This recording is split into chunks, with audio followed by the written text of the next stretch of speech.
के बच्चों ने पाप के अलावा और किया ही क्या है कि यहाँ इस जगह पर मरेंगे तो इनका उद्धार, इनका आत्म कल्याण हो जाएगा। तो कुरुक्षेत्र का एक अंग है स्वर्ण प्रस्थ, जिसे महाभारत के शब्दों में बोला है, आज उसको सोनीपत कहते हैं। ऐसे सदैव इस स्थान पर मार्गशीर्ष के महीने में एक त्रिदिवसीय कार्यक्रम, और वह भी अवध कांड, अयोध्या कांड, जो कि गृहस्थ आश्रम। देखो 5 सोपान हैं रामायण में, तो ये बड़े अद्भुत हैं। 7 सोपान है, 7 सोपान, और 7 की बड़ी महिमा। सबसे पहले इसमें बचपना, बालकांड, फिर अयोध्या कांड गृहस्थ आश्रम, अरण्य कांड है आपका अरण्य, तो वानप्रस्थ जीवन, किष्किंधा कांड किसी तीर्थ के साथ में जुड़ी है। किष्किंधा कांड की कथा पढ़ना और काशी में वास करना दोनों एक बराबर है, दोनों की फलश्रुति। काशी में पूरे जीवन भर रह करके जो तुम पुण्य प्राप्त करोगे, प्रत्येक दिन किष्किंधा कांड पढ़कर काशी में रहने का फल प्राप्त कर लोगे। क्यों?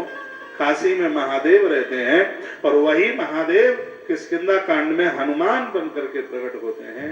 इसलिए किष्किंधा कांड को काशी के महात्म्य से जोड़ दिया गया है।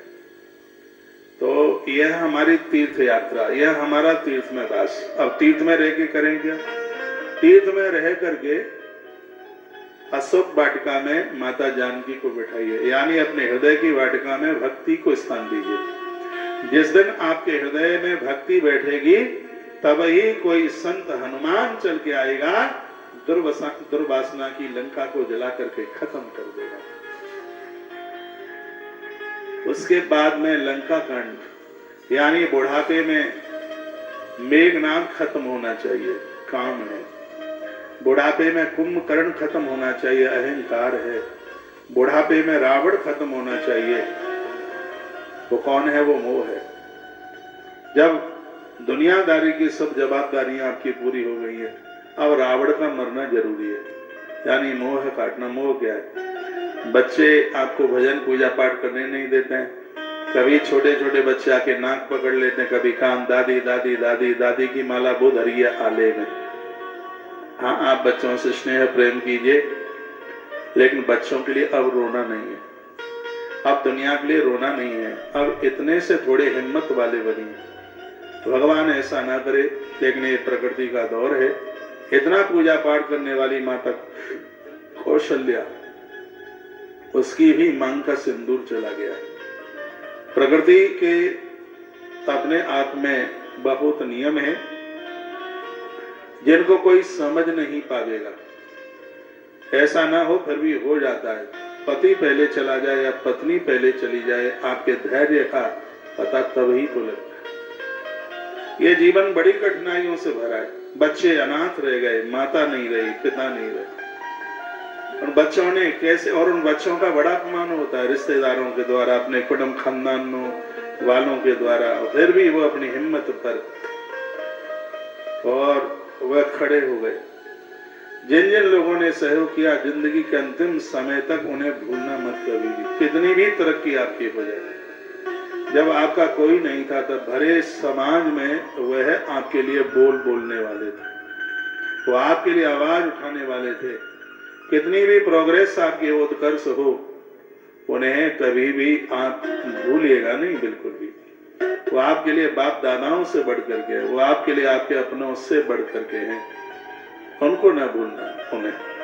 कर्ण इसी बात के लिए तो जिंदगी पर्यंत दुर्योधन के बगल में खड़ा रहा। ऐसा नहीं है कि कर्ण को दुर्योधन अच्छा लगता हो या दुर्योधन के काम से अच्छे लगते हो। उसने कहा था, केसर भरे दरबार में जिस समय गुरु द्रोणाचार्य ने मुझे सूत पुत्र कह के पुकारा था, उस भरे दरबार में मेरे आंसू को पहुंचने वाला सिर्फ एक ही था, मेरे लिए बोलने वाला एक ही था, जिसका नाम है दुर्योधन। उसका मैं ऋणी। कर्ण कैसा भी रहा हो, मैंने तो कर्ण के ऊपर किताब लिखी, कर्ण कैसा भी रहा हो, लेकिन कर्ण ने पूरे जगत को यह बात बताई कि जब तुम्हारा कोई नहीं था, और जो व्यक्ति तुम्हारे लिए रहा है, यदि उसको आप भुलाते नहीं हो, उसके लिए प्राण भी दे देते हो, तो तुम्हारे अंत समय में गोविंद तुम्हारे अंतिम संस्कार के लिए आता है। यह भी तो एक धर्म है। इन पात्रों को समझना बड़ा कठिन है। आप में से बहुत जन हैं जो बड़ी मुसीबतों के साथ में इस जगह पर आए। माँ नहीं, पिता नहीं, कुटुंब खानदान नहीं, अपनों ने दुत्कार दिया, लेकिन कुछ लोग ऐसे थे जिन्होंने तुम्हारा बड़ा सहयोग किया है। उन्हें कभी भी उन्हें भुलाइएगा नहीं। कथा का यह संदेश है, भगवान प्रभु श्री राम अवध के राजा बने, ये सब चाहते। देवताओं को कुछ ठीक लगा नहीं। देवताओं को लगा कि भगवान अयोध्या के राजा बन जाएंगे, तो फिर रावण जैसे अन्यायियों का क्या होगा। ऐसा कुछ किया जावे जिसमें राम की गद्दी ना हो। इसका अर्थ जानते हैं क्या है? राम बनो। आप प्रधानमंत्री बने, मिनिस्टर बने, मंत्री संतरी बने, जो भी कुछ बने, कोई आपका विरोध कर दे तो आप तो खोपड़ी फाड़ने के लिए तैयार हो जाएंगे। लेकिन प्रभु राम को देखिए, मंथरा ने विरोध किया। दासी थी, नगर की नौकरानी थी, और आप जैसे संभ्रांत लोग, कोई नौकर लोग आपके घर में ऐसा बोल दें, कोई झाड़ू पोंछा लगाने वाली स्त्री, और पापा को, पिता को यह बोल दे, या माँ को यह कुछ ऐसा यह बोल दे, उस बेचारी की खैर रहेगी। लेकिन पूरा रामायण पढ़ करके बताइए, प्रभु श्री राम जी की मनता, राम जी का मन मंथरा की तरफ से बिल्कुल भी मैला हुआ हो। हम यही चीज कुरेद कुरेद करके कथाओं में पढ़ते हैं। इतनी बड़ी बात हो गई, मैंने पूरी रामायण छानी, क्या प्रभु श्री राम जी ने मंथरा के लिए कुछ बोला क्या? मैंने दिल्ली के घर में एक बेटी के द्वारा एक नौकरानी को, घर में काम करने वाली इस नारी को 10 मिनट देर आने पर उसको पिटते हुए देखा। एक 15 साल की बेटी, 15 साल की बच्ची, एक बूढ़ी 50-55 साल की स्त्री को चोटी पकड़ करके घसीट करके मार रही है, और उसकी मां खड़ी खड़ी देख रही है। आप देख क्या रहे हैं बच्चों को? आप क्या सिखा रहे हैं? ये देश प्रभु राम का है, जिसकी गद्दी होने वाली थी, और उसकी योजना में राम का वनवास हो गया। इतने पर भी मंथरा की तरफ से राम का मन मैला नहीं हुआ। इसे कहते हैं राम, इसे कहते हैं राम की मर्यादा, इसको कहते हैं मर्यादा पुरुषोत्तम। ऐसा कुछ जीवन हो जो तुम्हारे लिए कुछ गलत करने के लिए भी सोच रहे हैं, उनके लिए भी आपकी सहानुभूतियां हैं। तभी तो आप विलक्षण हैं, तभी तो आप अद्भुत हैं। लेकिन यहां तो किसी ने कुछ कह दिया तो उसको गाली गलौज करने में, खोपड़ा फोड़ने में देर नहीं लगती। प्रभु श्री राम जी की गद्दी होनी है। मंथरा को तैयार देवताओं ने किया, माता सरस्वती के द्वारा। मां शारदा जिह्वा पर बैठ करके आई। मंथरा में 3 दोष हैं। जिस जीव में 3 दोष होंगे वो कभी ईश्वर की सत्ता नहीं चाहेगा। जिसके अंदर ये 3 दोष हैं वो कभी चाहेगा ही नहीं कि समाज का कल्याण हो, अच्छा हो, बढ़िया हो। ऐसे लोग अपना स्वार्थ देखते हैं, अपना मान देखते हैं, अपनी इज्जत देखते हैं। ये 3 दोष जीव को मंथरा बना देते हैं। एक का नाम है कामा, एक का नाम है क्रोधात, एक का नाम है लोभात। काम, क्रोध और लोभ। जीवन में इच्छाएं होनी चाहिए, लेकिन दूसरी इच्छाएं बिल्कुल भी नहीं। कंपटीशन हो, काम बढ़ाओ अपना। अभी मैं सामवेद की कथा कह रहा था, शायद हो सकता है कल भी मैंने जिक्र किया, तब तक मुझे ध्यान रहेगा, तब तक मैं ये बोलता रहूंगा।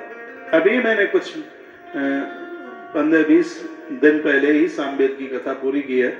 उसमें लिखा है कि बाल्य अवस्था में विद्या प्राप्त न की जाए, 25 साल तक विद्या प्राप्त न की जाए तो मनुष्य होना और न होना एक बराबर है। आपके बच्चे 25 तक उनसे काम मत लीजिए, उन्हें पढ़ाई लिखाई करवाइए, चाहे बेटा हो चाहे बेटी। सामवेद कहता है बाल्य अवस्था में विद्या प्राप्त नहीं की तो उनका जन्म लेना ना लेना एक बराबर है। फिर उसमें कहा कि जवानी में धन प्राप्त नहीं किया, पैसा नहीं कमाया। विवाह अवस्था में यदि आपने गृहस्थ स्वीकार किया है और इस आयु में आपने मेहनत करके धन नहीं कमाया तो आपका जन्म लेना और न लेना एक बराबर है। अर्थ बुरा नहीं है। धर्म के बाद सेकंड नंबर पर अर्थ ही आता है, धर्मात् काम मोक्षाणाम साधनम श्याम संशय। भागवत का श्लोक है। पहले में धर्म है तो उसके बाद में फिर अर्थ ही आता है। अर्थ के बिना होगा क्या? अर्थ के बिना क्या होगा? भगवान को नहलाने धुलाने के लिए, भोग लगाने के लिए भी, सामान लाने के लिए भैया पैसा चाहिए। तीर्थ यात्रा के लिए जाएं तो पैसा चाहिए। अरे वेद की बात तो साक्षात भगवान की बात है। और मैं इस खुले मंच से है निवेदन कर रहा हूं, आप युवा हैं, आप जवान हैं, तो कर्जा लेकर के आपका चूल्हा नहीं जले। आप इतने मेहनती बनिए, क्योंकि सामवेद कहता है कि जवानी में, युवा अवस्था में आपने धन नहीं कमाया तो आपका जन्म लेना और ना लेना कोई मायना नहीं रखता, कोई मतलब नहीं रखता। जवानी में मेहनत कीजिए। और फिर क्या कहा है कि वानप्रस्थ जीवन में समाज से तुमने यश नहीं कमाया, मान नहीं कमाया, आदर नहीं कमाया, तो आपका जन्म लेना और ना लेना एक बराबर है। घर की जिम्मेवारियां पूरी हो गई हैं, वानप्रस्थी आप हो गए हैं, मठ मंदिर जाइए, समाज से जुड़िए, संगठन से जुड़िए, ऐसे काम कीजिए कि लोग आपकी बड़ाई करें, लोग आपका आदर करें। वे आदमी तो बहुत बढ़िया, पूरा 8 घंटा वह संगठन के लिए, समाज के लिए, संस्था के लिए वो देते हैं। सब जगह आपकी आवाज आवे। वानप्रस्थ जीवन ऐसा जीना चाहिए। और चौथे चरण में, जिसको संन्यास कहते हैं, बुढ़ापे में आप ये सब कुछ नहीं छोड़ पाए तो जन्म लेना और ना लेना एक बराबर है।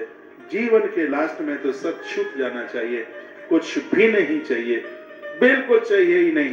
तो शाम वेद में जिंदगी के चारों चरणों का यह वर्णन किया गया। आइए इस कथा के माध्यम से जो सुना जा रहा है तो बड़ा अद्भुत है। 3 दोष जिसके अंदर भरे हैं उसका नाम है मंथरा।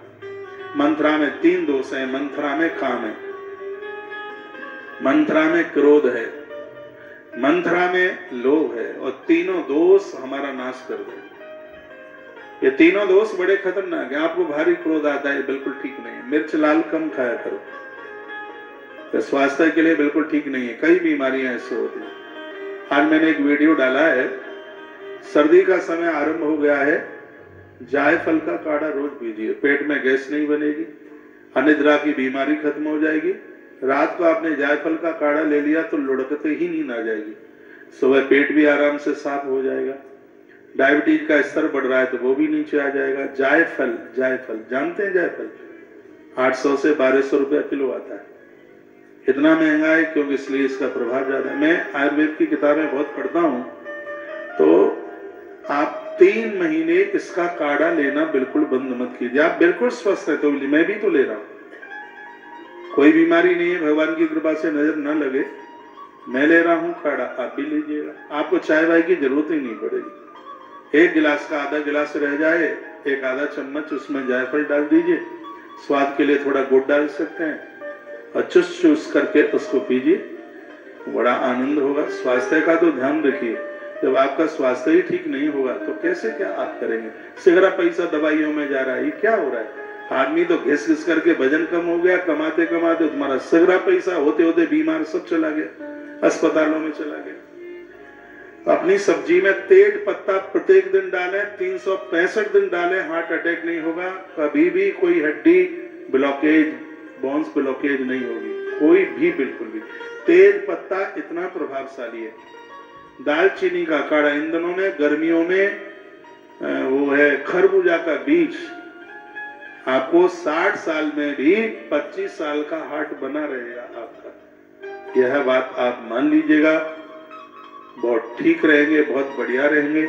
लहसुन खाइए मत, लेकिन आग पर लहसुन जला करके और उसकी निकली हुई गंध नाक से अंदर जाती है तो इससे फेफड़े मजबूत होते हैं। वैष्णव लोगों के लिए, हम लोग कभी लहसुन खाते नहीं है, लहसुन को नीम की सूखी पत्तियों के ऊपर रखें, लहसुन की वो निकाल लो, उसकी वो एक एक फुत्ती निकाल लो, नीम की पत्तियों को सुखा लो, तो उसके ऊपर उसको रखिए, माचिस की तीली लगा दीजिए, और फिर जब वो खूब जले तो उसमें तो धुआं होगा, क्योंकि हल्के वो हरे पत्ते होंगे तो उसमें से धुआं निकलेगा। और ये धुआं यदि अंदर जाता है नासिका के द्वारा, ये आपके हृदय को, आपके फेफड़े को मजबूत कर देता है। एक बात और मैं निवेदन करूंगा, जो मेरे अध्ययन में चल रहा है, वो ये है कि आपसे हो सके तो रोटियां चूल्हे पर बनाने की कोशिश कीजिए। हो जाए तो देख लीजिए, यदि संभव नहीं है तो तवे के नीचे रोटी को गैस के ऊपर मत रखिए, ये बहुत बड़ी बीमारी का कारण है। ये डॉक्टर्स लोग तो आपको बताएंगे नहीं, मैं ही आपको बता देता हूं। ये रोटी का संपर्क गैस जो निकल रही है उससे इसका संपर्क नहीं हो, बिल्कुल ये जहर उगल रही है, ये मारे देती है, बिल्कुल खत्म कर देती है। यदि यही स्थिति रही तो आने वाला समय बहुत खतरे से भरा हुआ है। आपने घर बनाया है, एक छोटी सी 5x6 की जगह ऐसी बनाइए जिसमें आप चूल्हा जला सकें। जिस घर में उपले के ऊपर आग जलती है अग्निदेव अति प्रसन्न होते हैं, और जहाँ अग्निदेव प्रसन्न हो उन लोगों को प्रत्येक दिन यज्ञ में आहुति डालने का सौभाग्य प्राप्त होता है। बड़े बड़े लोगों को हमने देखा उनके घर में उपले जलते हैं। हम भी इस गौशाला के माध्यम से तैयारी पूरी हो गई है, और जो इस गौशाला से पूरे हिंदुस्तान को न दे पाए तो जितने इस गौशाला से जुड़ रहे हैं उनको कंडे उपले बिल्कुल दे पाएंगे। इतनी बड़ी व्यवस्था की जा रही है, इतनी बड़ी व्यवस्था की जा रही है कि एक एक दिन में 1-1 लाख कंडों का प्रोडक्शन हो सकता है। तो गौवंश इतना बढ़ रहा है। आपने तो सौगंध खाई है चूल्हा नहीं जलाएंगे, लेकिन इस बच्चे ने सौगंध खाई है कि आपसे चूल्हा जलवा करके ही रहेंगे, क्योंकि आपके स्वास्थ्य को मजबूत करना है। आपके स्वास्थ्य को कंडे के ऊपर थोड़ा लोहवान जलाइए, कंडे के ऊपर थोड़ा कपूर जलाइए, और कंडे के ऊपर थोड़ी सफेद सरसों जलाइए, राई जलाइए। आपके घर में किसी को श्वास का रोग नहीं होगा, किसी के फेफड़े नहीं गलेंगे। आप चाहें तो अपने घर को इस मृत्यु लोक में रहकर धनवंतरी का किला बना सकते हो, आप चाहो तो। हमारी बात मान लो, इसमें आपसे कोई पैसा तो ले नहीं रहे ना, इसमें हमारा कोई स्वार्थ है। आप हमारी व्यासपीठ के भगत हैं, आप स्वस्थ रहें, तो बस यही हमारी इच्छा है। जब मैं किसी को अस्पताल देखने को जाता हूँ आंख में आंसू आ जाते हैं, बड़ी तकलीफ होती है। आप डायबिटीज से परेशान हैं, जितनी भी बीमारियां हैं सबसे सहज कंट्रोल करने वाली बीमारी डायबिटीज ही है, जो हाल ही कंट्रोल में होती है। बिल्कुल थोड़ा सा परहेज रख लीजिए, भोर में थोड़ा जल्दी से जग जाया करें, थोड़ा सा टहल लें आप, और चीनी का परहेज कर लें, बाजारू मिठाइयों का आप परहेज कर लें। हम लोग स्वस्थ हैं, इसलिए स्वस्थ हैं क्योंकि खान पान का ध्यान रखते हैं। क्या आपने पढ़ा था जब हम छोटे थे, तब पढ़ते थे खा खा गा घा अंगा चा छा जा जा या टा ठा डा ढा ढा डा ता था धा ना पा मा या रा ला सा सा सा क्षेत्र ज्ञा पढ़ा होगा आपने। का मैं कौन हूँ, पहले आपको पहचानो आप कौन है, उसके बाद खाओ। आप भगवान के भक्त हैं, चाहे सो कैसे खा लेंगे, खल की गागर तो नहीं है कि उसमें जो डालो सो डाल दो, नहीं। का पहले आपको पहचानिए मैं कौन हूं, उसके बाद में खा। आप इंसान है तो इंसानों का भोजन करो, जानवरों का मत करो भोजन। पहले अपने आप को पहचानो मैं कौन हूं, फिर खाओ। जैसे ईश्वर का खा रहे हो, गा उसका गाओ, गा के बाद है घा। ये 3 काम कर लिए हैं तो भगवान का घर ढूंढना नहीं पड़ेगा, अपने आप मिलेगा, अपने आप मिलेगा। आहार को शुद्ध कीजिए, आहार ठीक नहीं होगा तो आदमी कामी बन जाएगा। और मैंने तो बहुत बार निवेदन किया है, संयम के साथ रहो। अभी मैं कोई ग्रंथ पढ़ रहा था, बड़ी अद्भुत, क्या था वो ग्रंथ था, मैं बता ही देता हूं आपको। यौवन सुरक्षा, पूज्य आसाराम बापूजी की किताब है यौवन सुरक्षा। तो कोई आए थे मिलने को, उन्होंने वो मुझे किताब दी, मैंने किताब को 5-7 बार पढ़ ली। उसमें मुझे बड़ी बातें अच्छी लगी। उसमें लिखा था कि स्वस्थ व्यक्ति एक दिन में 800 ग्राम भोजन करता है। यदि इतना आप खा लेते हैं पूरे दिन में तो आप स्वस्थ हैं, आप ठीक हैं, आप बढ़िया हैं। इससे ज्यादा भी नहीं हो, 800 ग्राम। तो उसमें वर्णन के 1 महीने में व्यक्ति लगभग 30-32 किलो भोजन करता है। तो 1 महीने में 32 किलो भोजन में 800 ग्राम रक्त बनता है, खून 800 ग्राम बनता है 1 महीने में, 800 ग्राम खून। और 800 ग्राम खून में से 15 ग्राम सप्तम धातु बनती है, जिसके द्वारा संतान का जन्म होता है। यह व्यक्ति एक बार कुकर्म करने पर, कुकर्म ही है, बच्चों का जन्म हो गया, बच्चे बड़े हो गए हैं, तो भी ब्रह्मचर्य धर्म से संयमित होकर के नहीं जीता तो कुकर्म ही है, और क्या है। तो मतलब है कि एक बार यह अनिष्ट कार्य जो बिल्कुल भी शुभ नहीं है, यह करने से ये समझ लो कि 1 महीने की उसकी कमाई समाप्त हो गई है। जीवन में ताकत बहुत है, लेकिन इस ब्रह्मचर्य से बढ़कर के कोई शक्ति नहीं है, कोई ताकत नहीं है। इसलिए संयमित जीवन जीना है। मंथरा जैसे 3 दोष जिंदगी में ना आ जाए। जीवन में 3 दोष आएंगे तो वहां से 3 चीजें चली जाएंगी। क्या कहा जाएगा? मंथरा के 3 दोष से 3 चीजें अयोध्या से चली गई। अयोध्या से सत्य चला गया, अयोध्या से समर्पण चला गया और अयोध्या से शांति चली गई। जहां ये तीनों चीजें नहीं होंगी, गोस्वामी जी ने लिखा है कि वह अयोध्या मरघट की तरह दिख रही थी। जो अयोध्या देवराज इंद्र की अमरावती से सुंदर, इंद्र जहां वरुण अमृत छिड़कने के लिए प्रत्येक दिन आते थे, अयोध्या में वरुण देवता का काम था, प्रत्येक दिन वो अमृत का छिड़काव करते थे। लेकिन मंथरा की वजह से देवता पलायत एक तरफा हो गए। अब अयोध्या के ऊपर अमृत गिरना बंद हो गया। क्यों? अमृत गिरता है तो किसी की मृत्यु कहां होगी? तो देवता सब एक तरफा हो गए, क्योंकि 3 दोष चल करके आ गए। क्या क्या वहां चल के आया? वहां काम, क्रोध, लोभ तीनों चल के आए। तो अयोध्या से तीनों चीजें चलने को तैयार हो गई। सत्य के राम, समर्पण के लक्ष्मण और शांति की सीता, तीनों ने तैयारी कर ली वहां से जाने के लिए। जिन घरों में सत्य न हो, समर्पण देने की भावना न हो और जिस घर में शांति न हो, वो घर नहीं, उसे तो मरघट समझिए, उसे शमशान घाट समझिए। इसलिए परिवार का कोई भी व्यक्ति मंथरा न बन जाए। गोस्वामी जी लिखते हैं कि नाम मंथरा मंदमती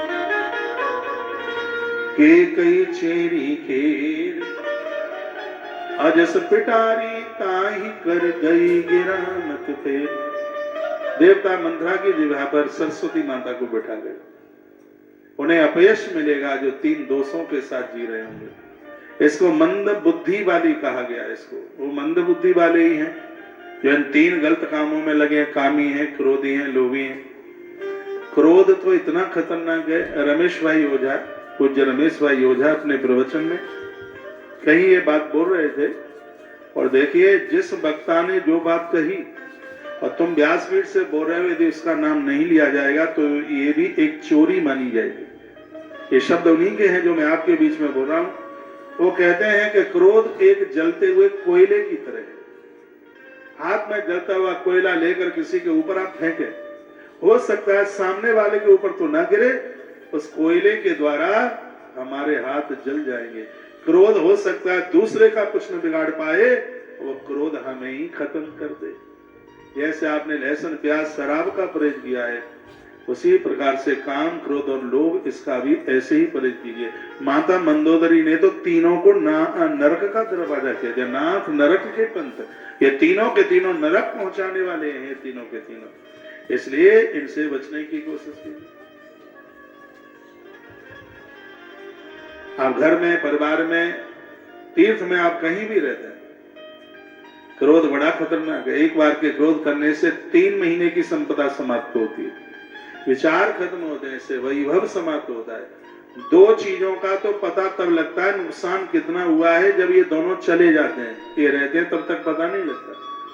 कौन कौन है? एक है तूफान और एक है क्रोध। तूफान आएगा, पेड़ टूटेंगे, चद्दरें उड़ गई, मकान गिर गए। कब पता लगा? जब तूफान चला गया है, फिर पता लगता है कि इतना नुकसान हुआ है, इतना घाटा हुआ है। उतना ही क्रोध आने के बाद जब जाता, अरे मैंने लोगों को देखा क्रोध में उन्होंने टीवी फोड़ दिया, क्रोध में उसने भाई का खोपड़ा फोड़ दिया, फिर खुद ही लेके जा रहा है टांके लगवाने के लिए, फिर माथा पकड़ रहा है कि ऐसा मेरी बुद्धि पर कौन जाकर के राक्षस बैठ गया और इतना बुरा हो गया है। तो तूफान और क्रोध, ये दोनों के दोनों ये चले जाते हैं, तभी पता लगता है नुकसान कितना हुआ है। तूफान के आने से आज तक कभी किसी को फायदा नहीं हुआ, तो क्रोध के आने से भी आज तक कभी किसी को फायदा नहीं हुआ। ये फायदा देने वाले नहीं है, ये नुकसान करने वाले। हमारे अध्यात्म में तो इनको राक्षस का है। अपनी प्रवृत्ति को समझ। लहसुन प्याज तक का खाने का परहेज क्यों करते हैं? क्योंकि इनकी प्रवृत्ति तामसी है, इसलिए। नहीं तो वो जमीन में होता है, औषधि में उसको बड़ा विशेष माना गया है, लेकिन खोपड़ा चढ़ा रहेगा तबले की तरह इसको खाने वाला, इसलिए उसको मना किया। साधक के लिए, साधक को तो सहज होना चाहिए, सरल होना चाहिए, तो मंथरा न बने। अयोध्या कांड की कथा ये कहती है, कामात क्रोधात लोभात। लोभी व्यक्ति भी खा सकता नहीं, पहन सकता नहीं, मरने के बाद लोभी आदमी काला भुजंग सांप बनता है, सर्प बनता है, तो मटके पर बैठा होता है, रक्षा करेगा धन की। ईश्वर ने दिया है, परमात्मा ने दिया है, आज मौका है, इसका उपयोग कर लो। भगवान ने दिया, कल किसने देखा, उससे अच्छे काम कर लो, कल की तैयारी। हम लोग गीता के पुजारी हैं। गीता जयंती है 11 तारीख को, और श्रीमद् भगवत गीता का कोई एक आध अध्याय का तो पाठ जरूर ही करना। क्या क्या करना है मैं एक वीडियो डाल दूंगा, पिछले साल भी मैंने डाली थी, निवेदन किया। कुरुक्षेत्र जाना, वृंदावन जाना, कोई नजदीक तीर्थ है वहां जाना। श्रीमद् भगवत गीता हमें जीना सिखाती है। गीता कहती है कल जो निकल गया है, कल जो चला गया है, उसको याद मत करो। लोग बहुत भूतकाल में जीते हैं, उसने ऐसे अपमान कर दिया, उसने ऐसा कर दिया, उसने ऐसा कर दिया। दक्ष ने अपमान किया शंकर जी का, शंकर जी को कोई फर्क नहीं पड़ा, क्योंकि गीता के वाक्य उनके कंठ में विराजते हैं। इसलिए अनादिकाल से तो आगे की चिंता न करो। लोगों को चिंता होती है आगे क्या होगा, वर्तमान में जीना सीखिए, भविष्य की चिंता नहीं। और जो पीछे निकल गया है उसका कोई स्मरण नहीं। वर्तमान समय को संभाल लीजिए, सब आनंद ही आनंद होगा। मंथरा नहीं बने, नाम मंथरा मंद मति चेरी के कई खेत, अजस पिटारी ताही कर गई गिरा मत पे। आज इसकी जिह्वा के ऊपर माता शारदा सरस्वती आकर के बैठी। सुबह का समय था, गोस्वामी जी लिख रहे हैं, छोड़ दीजिए अगर ना दोहा नंबर 12 के नीचे गोस्वामी जी बोले, हिंदी के मंथरा नगरी बना, के मंथरा नगरो बनावा, मनो नमन बाजे बधावा, देखे मंथरा नगरो बनावा, देखे मंथरा नगरो बनावा, देखे मंथरा नगरो बनावा, मंजो नमन बाजे बधावा, श्री राम जय राम, जय जय राम, श्री राम जय राम, जय जय राम, श्री राम जय राम, जय जय राम, श्री राम जय राम, जय जय राम, श्री राम जय। सब गाइए, दोनों हाथ उठा के, जय जय राम, श्री राम जय राम, जय जय राम, दीखी मंथरा नगरो बनावा, दीखी मंथरा नगरो बनावा, मैं जो नमन आगे बधावा,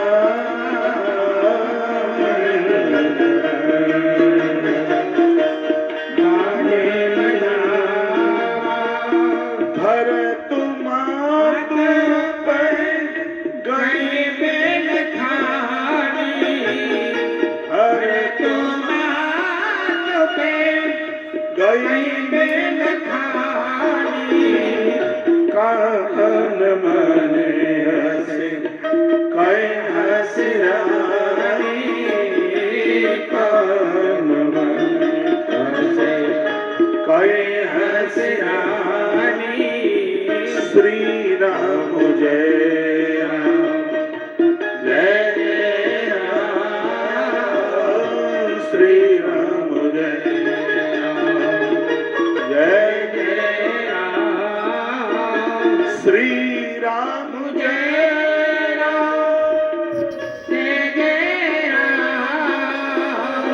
श्री राम जय राम जय जय राम श्री राम जय राम जय जय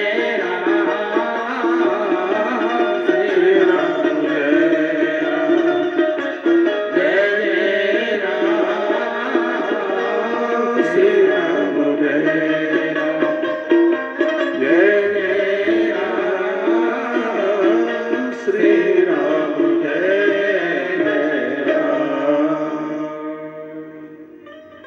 बोलिए रामचंद्र भगवान की जय। प्रातः हुआ, मंथरा नहाई धोई नहीं, आंख का कीचड़ पोंछती हुई और घर के बाहर निकली तो पूरा नगर उसको सजा हुआ दिखाई दिया। भोर का समय था, पंछी चिचिहा रहे थे, बड़ी अद्भुत आवाज निकल रही थी। मंथरा ने आज नगर का ये पूरा सौंदर्य देखा और सोचने लगी आज शिवरात्रि तो है नहीं और ऐसा कोई फंक्शन उत्सव है नहीं, तो फिर नगर इतनी जोर से सजा कैसे?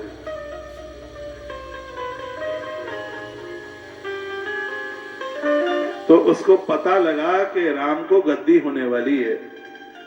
तो मंथरा जैसे लोगों को राम का राज्य अच्छा लगता ही है। मंथरा अंधकार है, राम प्रकाश है, और अंधकार कभी चाहता नहीं कि साम्राज्य प्रकाश का हो। अब वह सोचने लगी कि ऐसा मैं कौन सा उपाय करूं जिससे राम की गद्दी ना हो पाए। बहुत लोग समाज में इस तरह के होते हैं, हमारा बिगड़ जाए लेकिन हम दूसरे का अच्छा तो नहीं होने दें। वो दूसरों को ही देख करके जल रहे हैं, कुड़ रहे हैं, परेशान हैं, वैसे उपवास करते नहीं है, लेकिन पड़ोसी के यहाँ कुछ अच्छा होता है तो इन्हें दाल रोटी की जरूरत नहीं पड़ती। राग और द्वेष बड़ा खतरनाक है, इससे पूर्ण रूप से बचने की कोशिश कीजिए। बाबा तुलसी ने कहा भरत मात पे गई बिलखाना। चौपाई बड़ी अद्भुत है, पूरी चौपाई में कैकेयी माता का नाम नहीं, भरत की मां कह करके बाबा तुलसी कहना चाहते हैं। कैकेयी तो बहुत अच्छी है, लेकिन यदि